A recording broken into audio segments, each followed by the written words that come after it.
Джек тихо лежал в вольере приюта. Глаза закрыты, уши прижаты, корм в миске не тронут. Собака не подавала признаков жизни. «Сергей Александрович, что делать с Джеком?» «Не ест, не ходит, не реагирует на свою кличку. Неужели и правда усыплять придется?» Софья, волонтер приюта «Забота», с тревогой смотрела на стоящего рядом доктора. «Нет, для усыпления нет показаний. Джек абсолютно здоров, если не считать атрофированных мышц. Он не агрессивный, психика у него в отличном состоянии. Тогда что с ним? Он же тихо умирает. Это не следствие болезни». Пожилой доктор снял очки и задумался, а потом тихо добавил: «Это результат предательства тех, кого он любил, кому служил верой и правдой всю свою жизнь. И что теперь делать? Просто ждать, когда Джек умрет? Медицина здесь бессильна, София. Животным, как и людям, нужна любовь и забота. Только это может спасти нашего Джека». Постояв еще немного около вольера, Сергей Александрович и София пошли продолжать осмотр питомцев. Старый пес так и остался неподвижно лежать, погруженный в свои мысли. У молодых супругов Антона и Миланы родился первенец. Через год, на день рождения сына, Павла купили щенка. По замыслу родителей, он будет расти вместе с их сыном, станет ему верным другом. Щенка назвали Джеком. Так оно и было. Павел и Джек подрастали и были лучшими друзьями. Через год, когда Павлу исполнилось 2 года, Джек превратился в красивую немецкую овчарку. Джека в семье любили, о нем заботились, брали с собой на дачу. И он отвечал своим хозяевам преданностью и верностью. Он считал их своими друзьями, своей семьей. Через несколько лет родился второй ребенок. Тоже мальчик, назвали Руслан. Забот у Джека прибавилось. Нужно было караулить малыша, когда тот спал, играть с ним, охранять во время его прогулок с мамой.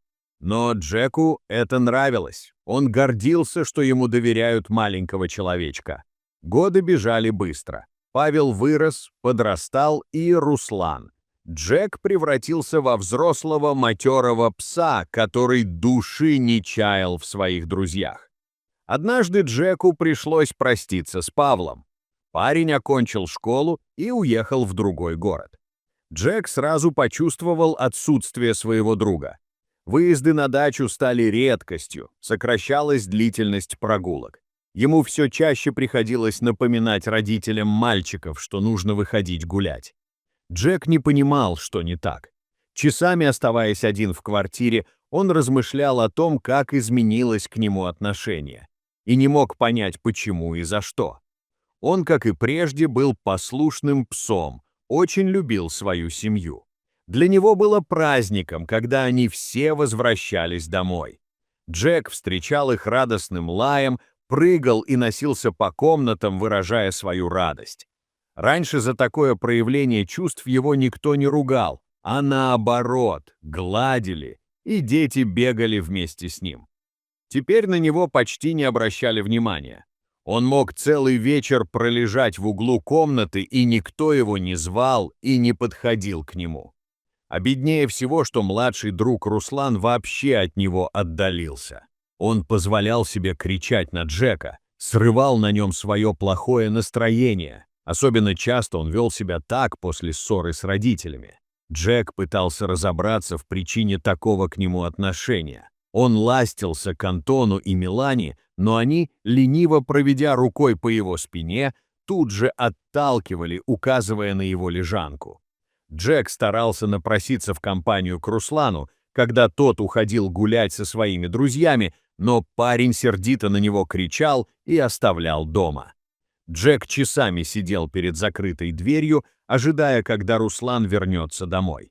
Едва тот заходил в квартиру, Джека охватывала волна радости. Он прыгал вокруг юноши, пытался лизнуть его лицо, но в ответ слышался сердитый крик, и Руслан закрывался в своей комнате.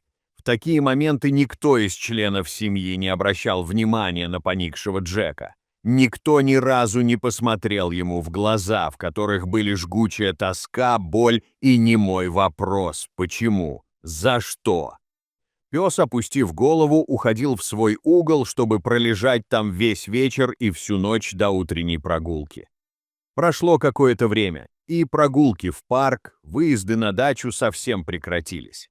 Антон, Милана и Руслан, соблюдая очередность, выводили Джека на улицу на несколько минут, чтобы тот сделал свои важные дела. А потом расходились по своим делам, забывая о некогда любимом питомце. Вскоре поведение Джека изменилось. Он лежал целыми днями, ни на кого не обращая внимания. Потом вообще перестал подниматься со своего коврика. Дошло до того, что Антон и Руслан стали на руках выносить Джека на улицу для его собачьих дел. Антон проявлял терпение, а вот Руслан начал бунтовать, заявляя, что он не обязан таскать на себе здоровенного пса только потому, что тот не хочет самостоятельно перебирать лапами. «Вы, когда покупали собаку, у меня согласия не спрашивали», — кричал он родителям. «Вот теперь и нянчитесь с ним сами». Часто доходило до того, что Руслан игнорировал поскуливание Джека, просившего вынести его по нужде, и тогда на полу появлялись лужи. Мама, убирая неприятные следы, ругала сына, но тот хлопал дверью и уходил. Однажды, когда в очередной раз Руслан не захотел вынести Джека во двор, и несчастный пес сделал лужу, Милана сильно разозлилась, сказав: «Руслан, у тебя ни совести, ни жалости к несчастному животному нет. Как можно так издеваться? Ты же слышал, как Джек скулил и продолжил равнодушно играть в телефоне», — отчитывала она сына. «Ну, если ты такая сердобольная, таскай его сама», — прокричал подросток в лицо матери. «А не хочешь, так усыпи его». И с перекошенным от злости лицом выбежал из квартиры. Джек, прижав уши к голове, боялся пошевелиться. В этот вечер он первый раз отказался от еды. Через несколько дней Антон и Милана решили, что слова их младшего сына не лишены здравого смысла. Джек уже не тот молодой, энергичный пес. Да что там говорить, Джек стал старым инвалидом, ухаживать за которым у них нет никакой возможности. Однажды Антон взял Джека на руки, вынес на улицу и положил на заднее сиденье машины. Милана села спереди, и они куда-то поехали. Джек с тоской подумал, что домой он больше не вернется. Машина припарковалась у ветеринарной клиники. Антон с Джеком на руках, и Милана вошли в кабинет врача. Мужчина положил Джека на кушетку и произнес: «Вот, доктор, привезли на усыпление. Зовут Джек, через полгода исполнится 18 лет. Не ходит, стал отказываться от еды». Сергей Александрович, опытный доктор, много повидавший за время медицинской практики, осмотрел пациента и поинтересовался: «Пес чем-то болен? Когда последний раз были на приеме? Где его медицинская карта?»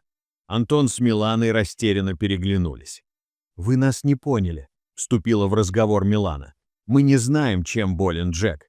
Скорее всего, это старость.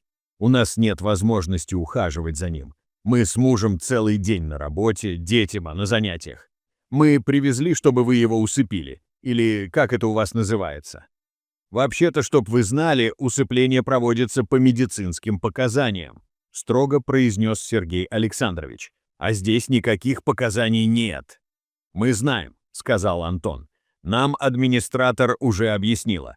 Вот мы оплатили обследование и усыпление». С этими словами Антон положил на стол 2 квитанции.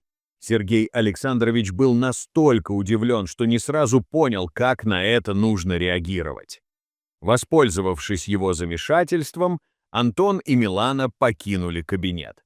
Придя в себя, доктор подошел к Джеку и сел рядом с ним на кушетку. «Ну что, дружище, отблагодарили тебя хозяева за верную службу?» Джек на голос Матвея Александровича приоткрыл глаза и тяжело вздохнул. Доктор заметил, как из глаз собаки выкатились слезы. Пес все понимал и плакал от боли и отчаяния. «Знаешь что, Джек, мы тебя обследуем, а вот усыплять точно не будем. Сергей Александрович ласково потрепал Джека по шее. «Мы с тобой еще поживем». Обследование показало, что Джек абсолютно здоров. Специалисты пришли к выводу, что нынешнее состояние овчарки – следствие психологической травмы. Пес находился в состоянии депрессии. В тот же день Сергей Александрович позвонил в приют «Забота», с которым ветеринарная клиника тесно сотрудничает, рассказал ситуацию и попросил принять особенного питомца. Через пару часов Джека разместили в вольере приюта. Вокруг было много таких же вольеров, в которых находились собаки всех пород и размеров. Так прошло несколько дней. Джек уже научился по запаху узнавать волонтеров, которые его кормили, убирали в вольере, делали массаж лап. Он равнодушно принимал их заботу, не проявляя никакой реакции. Волонтер София убирала в вольере Джека, когда услышала приветственный голос. «Доброе утро!» В двери появился молодой мужчина. «Здравствуйте, Илья Владимирович, какими судьбами к нам?» «Да вот услышал, что у вас появился новый питомец, решил познакомиться». Он подошел к Джеку и приветливо произнес. «Доброе утро, Джек. Меня зовут Илья. Предлагаю дружить. Ты как на это смотришь?» Джек даже не посмотрел, ему было абсолютно все равно. Илья Владимирович вмиг стал серьезным. «София, он все время такой некоммуникабельный». «Да, Илья Владимирович, Джек у нас живет больше недели, но никаких изменений не наблюдаем. Ну, если не считать того, что начал понемногу кушать. Так это же замечательно. Раз начал кушать, значит, силы будут возвращаться». Илья Владимирович погладил Джека за ушами, и тот посмотрел на него вопросительно, как будто спрашивая, «Чего тебе от меня нужно?» «Знаешь, дорогой мой Джек, а поехали жить ко мне?» «Илья Владимирович», — возмутилась София, «да куда вы его возьмете? Он же совсем не ходит. Джек у нас еще бегать будет». И с этими словами Илья Владимирович подхватил Джека на руки и вынес из вольера. Илья Владимирович Палмар, профессиональный кинолог-зоопсихолог, помимо основной работы занимался передержкой собак. Во дворе его дома находились несколько вольеров, в которых проходили реабилитацию особенные питомцы. Он выхаживал животных, проводил с ними курс реабилитации, занимался и находил хозяев. Вот в такую компанию и попал Джек. Сначала он никак не реагировал на то, что происходит перед вольерами. А там происходило много интересного. Илья Владимирович занимался с животными, учил их выполнять разные команды, играл с ними. Вольер Джека не закрывался, пес мог в любое время присоединиться к веселой компании. Но он только равнодушно смотрел и никак не реагировал. Подождав несколько дней, Илья Владимирович стал заниматься с Джеком индивидуально. Он выносил овчарку на лужайку, поднимал и заставлял стоять на ослабевших ногах. Постепенно Джек стал привыкать к стоячему положению, лапы все дольше удерживали тело, не прогибаясь под его тяжестью. Однажды Илья Владимирович принес Джека к бассейну.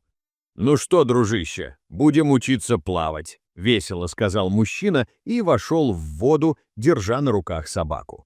Оказавшись в воде, Джек едва не задохнулся от нахлынувших на него чувств. Откуда-то из глубины памяти всплыло воспоминание.